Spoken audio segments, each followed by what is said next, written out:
ഈ സ്പോൺസർമാർ പറയാൻ പോകുന്ന 126 കോടി ഞങ്ങളുടെ കയ്യിൽ നിന്ന് നഷ്ടപ്പെടുകയാണ് ചെയ്തത്, എന്നിട്ടും ഞങ്ങളെ കുറ്റക്കാരാക്കി മാറ്റുകയാണ് ഈ അന്വേഷണ റിപ്പോർട്ട് എന്നാണ്. അത് പറഞ്ഞ് കൈകഴുകാൻ കഴിയുമോ? വിദേശ നാണ്യ വിനിമയം ഇക്കാര്യത്തിൽ നടന്നിട്ടുണ്ട്. അത് ഏത് കാര്യത്തിനാണ്? അത് കള്ളപ്പണ ഇടപാടാണോ എന്ന് സംശയിക്കുന്നതിൽ ഒരു തെറ്റുമില്ലല്ലോ. ഇല്ല, തീർച്ചയായിട്ടും ഇല്ല. കാരണം അവർക്ക് പറയാവുന്ന പലതരത്തിലുള്ള എക്സ്ക്യൂസ് ഉണ്ട്. ഇപ്പോൾ ഉദാഹരണത്തിന് ഞങ്ങൾ ഇടനിലക്കാർ വഴിയാണ് പണം അയച്ചിരിക്കുന്നത്. അർജന്റീന ഫുട്ബോൾ അസോസിയേഷന് നേരിട്ടല്ല. അവരുടെ കാര്യങ്ങൾ നോക്കുന്നതിന് വേണ്ടിയിട്ട് ഒരു ഡെസിഗ്നേറ്റഡ് ആയിട്ടുള്ള ഒരു ഏജൻസി ഉണ്ട്, അവർക്കാണ് ഞങ്ങൾ കൊടുത്തിരിക്കുന്നത് എന്ന് വേണമെങ്കിലൊക്കെ ഇവർക്ക് പറയാം. പക്ഷേ ആർക്കെങ്കിലും ഈ പണം കൊടുത്തിരിക്കുന്നതുമായി ബന്ധപ്പെട്ട രേഖകൾ ഇല്ലാത്തിടത്തോളം അത് ആർക്കാണ് കൊടുത്തിരിക്കുന്നത്, എന്ത് കാര്യത്തിനാണ് കൊടുത്തിരിക്കുന്നത് എന്നുള്ള ചോദ്യം അവിടെ നിലനിൽക്കും. ഈ റിപ്പോർട്ടർ ബ്രോഡ്കാസ്റ്റിംഗ് കോർപ്പറേഷൻ എന്ന് പറയുന്നത് ഒരു മാധ്യമ സ്ഥാപനമായിട്ട് പ്രവർത്തിക്കുന്നത് കൊണ്ട് തന്നെ ഇത്തരത്തിലുള്ള ചോദ്യങ്ങൾ ഇതിൽ സ്വാഭാവികമാണ് എന്ന് മറ്റാരും പറഞ്ഞു കൊടുക്കാതെ തന്നെ അവർക്ക് അവരുടെ ഇന്റലിജൻസ് കൊണ്ട് തന്നെ അറിയേണ്ടതാണ്. അപ്പൊ ഇടനിലക്കാർ വഴിയാണെങ്കിലും നേരിട്ടാണെങ്കിലും 126 കോടി രൂപയുടെ ഒരു ഇന്റർനാഷണൽ ട്രാൻസാക്ഷന് ഏതെങ്കിലും തരത്തിലുള്ള ഒരു സാമ്പത്തിക രേഖ ഇവരുടെ ഭാഗത്തു നിന്ന് ഉണ്ടാകേണ്ടതാണ്. കാരണം ഇവരുടെ നേതൃത്വത്തിൽ സംസ്ഥാന സർക്കാരിന്റെ ഗുഡ്വിൽ ഉപയോഗിച്ചുകൊണ്ടാണ് ഈ ഒരു പണം ട്രാൻസാക്ട് ചെയ്യുന്നത്. അത് RBI ചട്ടങ്ങൾ പ്രകാരമാണ് നടത്തുന്നത് എന്ന് അവർ തന്നെ അന്ന് തന്നെ പറയുന്നുണ്ട്. അതിന്റെ ഭാഗമായിട്ട് ഇവിടെ നിന്ന് കേന്ദ്ര സർക്കാരിന് നമ്മുടെ വകുപ്പൊക്കെ തന്നെ കത്തയക്കുന്നുണ്ട്. അങ്ങനെ കേന്ദ്ര സർക്കാരിന് നമ്മുടെ കായിക വകുപ്പിൽ നിന്ന് കത്തയക്കുന്ന സമയത്ത് പോലും ഇതിന്റെ കാര്യങ്ങൾ എന്താണ് എന്നതിനെ കുറിച്ച് നേരാൻ വണ്ണം സർക്കാരിന് തന്നെ അറിയുകയില്ല. അപ്പൊ എന്നിട്ട് ഇവിടെ നമ്മളൊന്ന് ആലോചിച്ച് നോക്കുക. ഈ പത്രസമ്മേളനങ്ങൾ ആവർത്തിക്കുന്നു, മെസ്സി വരുമെന്ന് പറയുന്നു, മെസ്സി വരില്ല എന്നുള്ളത് നുണപ്രചരണങ്ങളാണത്, മറ്റ് നിക്ഷിപ്ത താല്പര്യക്കാരാണ് പറയുന്നത് എന്നൊക്കെ ഈ സ്പോൺസർ എങ്ങനെയാണോ പറയുന്നത്, സ്പോൺസർ കീ കൊടുത്ത പാവയെ പോലെയാണ് നമ്മുടെ അന്നത്തെ കായിക മന്ത്രി നമ്മളോടൊക്കെ തന്നെ സംസാരിച്ചുകൊണ്ടിരുന്നത്. അപ്പൊ ഇതൊക്കെ പറയുന്ന സമയത്തും ഈ ചട്ടങ്ങൾ കൃത്യമായി പാലിച്ചിട്ടുണ്ടോ, ഇതിൽ എന്തൊക്കെ രേഖകളാണുള്ളത്, എത്ര പണമാണുള്ളത്, ആർക്കാണ് കൊടുത്തത്, കൊടുത്തിട്ടുണ്ടോ ഇല്ലയോ, ഈ കാര്യങ്ങളുമായി ബന്ധപ്പെട്ട് ഈ ആധികാരികമായി ഡയലോഗുകൾ അടിക്കുന്ന മന്ത്രിക്ക് പോലും ഇതിനെക്കുറിച്ച് ഒരു കാര്യവും അറിയില്ല എന്നുള്ളതാണ് വസ്തുത. അപ്പൊ അതുകൊണ്ടാണ് ഇതിൽ ട്രാൻസാക്ഷൻ നടന്നിട്ടുണ്ട് എങ്കിൽ അത് ആർക്കാണ് പോയിരിക്കുന്നത്, അതിൽ വിദേശ നാണ്യം വിനിമയ ചട്ടവുമായി ബന്ധപ്പെട്ട എന്തെങ്കിലും തരത്തിലുള്ള ലംഘനം ഉണ്ടായിട്ടുണ്ടോ, ഈ കാര്യം അറിയണ്ടേ. ഇവഞ്ച്വലി ഇവർ പറഞ്ഞിരുന്നത് എന്താണ്, ഞങ്ങൾ പണം അടച്ചു, ഇത്ര പണം അടച്ചിട്ടുണ്ട്, അത് മെസ്സി ഇവിടെ വരുന്നതിന് വേണ്ടിയിട്ടാണ്. പക്ഷേ മെസ്സി വരുന്നില്ല, പണം അടയ്ക്കുകയും ചെയ്തിട്ടുണ്ട്. അങ്ങനെയാണെങ്കിൽ ഞങ്ങൾ മെസ്സിക്കെതിരെ കേസ് കൊടുക്കും, അർജന്റീന ഫുട്ബോൾ അസോസിയേഷനെതിരെ കേസ് കൊടുക്കും എന്നൊക്കെ പറയുന്ന സമയത്ത് ഏതെങ്കിലും ഇടനിലക്കാരുമായി ബന്ധപ്പെട്ട് അവരെ കേസിൽ കൊടുക്കും എന്നൊന്നും അല്ല പറഞ്ഞിരുന്നത്. ഇവര് പറഞ്ഞിരുന്നത് എന്താ, ഈ സ്പോൺസർ നടത്തിയിരുന്ന പത്രസമ്മേളനത്തെ പറഞ്ഞത് ആര് ചതിച്ചു എന്നാ, മെസ്സിയും അർജന്റീനയും ചതിച്ചു എന്നല്ലേ പറഞ്ഞത്. എന്ന് വെച്ചാൽ അതിനർത്ഥം ഇവർ നേരിട്ട് പണം കൊടുത്തിരിക്കണമല്ലോ.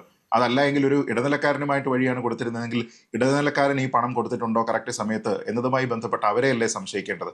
അപ്പൊ ഈ സ്പോൺസർ ആണെങ്കിലും നമ്മുടെ സർക്കാരാണെങ്കിലും ഇതുവരെ നൽകിയിരിക്കുന്ന ഇംപ്രഷൻ നേരിട്ട് പണം അർജന്റീൻ ഫുട്ബോൾ അസോസിയേഷന് കൊടുത്തിട്ടുണ്ട് എന്നും അവർ നമ്മളെ വഞ്ചിച്ചു എന്നുമൊക്കെയാണ്. എന്നിട്ടാണ് പറഞ്ഞത് ഞങ്ങൾ നിയമ നടപടികൾ സ്വീകരിക്കും, അങ്ങനെയാണ് മൂക്കിക്കേറ്റും നോക്കിക്കോ എന്നൊക്കെ പറഞ്ഞത്. എന്നിട്ട് നാളിതുവരെ ഇത്രയും നാൾ കഴിഞ്ഞതിന് ശേഷം പല പല മാസങ്ങൾ കഴിഞ്ഞു പോയല്ലോ, എന്ത് തരത്തിലുള്ള നടപടിയാണ് ഇവർ സ്വീകരിച്ചത് എന്നതിനെ കുറിച്ച് അറിയുക എന്നുള്ളത് പൊതുതാൽപര്യമാണ്. അത് പൊതുതാൽപര്യമെന്ന് ഞാൻ പറയുന്നത് ഏതെങ്കിലും സ്പോൺസറുടെ പണമാണ് അല്ലെങ്കിൽ പ്രൈവറ്റ് ഇൻവെസ്റ്റ്മെന്റ് ആണ് എന്നൊക്കെ ഇവരെ ന്യായീകരിക്കാൻ ശ്രമിച്ചാൽ പോലും ഞാൻ ആദ്യം പറഞ്ഞതുപോലെ സംസ്ഥാന സർക്കാരിന്റെ ഒരു ഇടപെടൽ അവിടെ ഇല്ല എങ്കിൽ ഇത് സാധ്യമല്ല എന്ന കണക്കിൽ സംസ്ഥാന സർക്കാരിന്റെ പേര്, ഗുഡ്വിൽ അത് ഉപയോഗിച്ചുകൊണ്ടാണ് ഇത് ചെയ്തിരിക്കുന്നത്. അതിനിടയിൽ മാഡ്രിഡ് സന്ദർശിക്കുകയുണ്ടായല്ലോ അന്നത്തെ കായിക മന്ത്രി, അതും ദുരൂഹമാണ് എന്ന് ഈ റിപ്പോർട്ടിൽ രേഖപ്പെടുത്തിയിട്ടുണ്ട്. അല്ല, ഇതിലെ മഞ്ജുഷ്, ഇതിലെ ഏറ്റവും പ്രധാനപ്പെട്ട ചോദ്യം, നമ്മുടെ കായിക മന്ത്രി ഇതുമായി ബന്ധപ്പെട്ട് മാഡ്രിഡ് സന്ദർശിക്കാനായിട്ട് പോകുന്ന സമയത്ത് എന്ത് കാര്യത്തിന് വേണ്ടിയിട്ടാണ് അദ്ദേഹം പോകുന്നത്? അദ്ദേഹം സ്പെയിനിൽ പോകുന്നത് എന്തിനാണ്? എന്താണ് അതിന്റെ പർപ്പസ്? ആരെ കാണുന്നതിന് വേണ്ടിയിട്ടാണ്? അവരോട് എന്ത് കാര്യം സംസാരിക്കുന്നതിനാണ്? എന്ത് ഉറപ്പ് വാങ്ങുന്നതിനാണ്? ആരാണ് ക്ഷണിച്ചത്? കാരണം ഇതിന്റെ ചെലവെന്തായാലും എടുത്തിരിക്കുന്നത് സംസ്ഥാന സർക്കാരായിരിക്കുമല്ലോ. അദ്ദേഹവും അദ്ദേഹത്തിന്റെ ഉദ്യോഗസ്ഥരും ചേർന്നിട്ടൊരു എൻടോറേജ് ആയിരിക്കും പോകുന്നത്. അപ്പൊ ഈ കാര്യങ്ങളുമായി ബന്ധപ്പെട്ടിട്ട് ഒന്നും തന്നെ നമുക്കൊരു ക്ലാരിറ്റിയും ഇല്ല. ആരെ കണ്ടു, എന്തിനു കണ്ടു, എങ്ങനെയാണ്, ഒന്നും അറിയില്ല. എന്നിട്ട് പിന്നീട് ഇതേപോലെ മറ്റൊരു മീറ്റിംഗ്, ഈ അഭ്യൂഹങ്ങളൊക്കെ അദ്ദേഹം വരില്ല എന്ന രീതിയിലത്തേക്കുള്ള അഭ്യൂഹങ്ങളൊക്കെ നടക്കുന്ന സമയത്ത് ഈ റിപ്പോർട്ടർ ബ്രോഡ്കാസ്റ്റിംഗ് കോർപ്പറേഷന്റെ ഭാഗമായിട്ടുള്ള ഒരു വ്യക്തി അവിടെ പോയി മറ്റാരെയൊക്കെയോ കണ്ടു എന്ന് പറഞ്ഞിട്ട് ആരൊക്കെയോ കൂടി എവിടെയോ ഇരുന്ന് ഒരു ടേബിളിന് ചുറ്റും ഇരുന്ന് സംസാരിക്കുന്നതിന്റെ ഒരു ചിത്രമൊക്കെ പിന്നീട് അവർ തന്നെ കൊടുത്തിട്ട് ആൾക്കാരിൽ വീണ്ടും, അതായത് ഞങ്ങളെല്ലാം പറഞ്ഞ് സോർട്ട് ചെയ്തിട്ടുണ്ട്, അതുകൊണ്ട് വീണ്ടും മെസ്സി ഇവിടെ വരും എന്നൊക്കെ കാണിക്കുന്നതിന് വേണ്ടി, ആൾക്കാരെ വിശ്വസിപ്പിക്കുന്നതിന്, തെറ്റിദ്ധരിപ്പിക്കുന്നതിന് വേണ്ടിയിട്ട് ഇവരൊക്കെ തുടർച്ചയായിട്ട് ഉപയോഗിച്ചുകൊണ്ടിരിക്കുകയാണ്.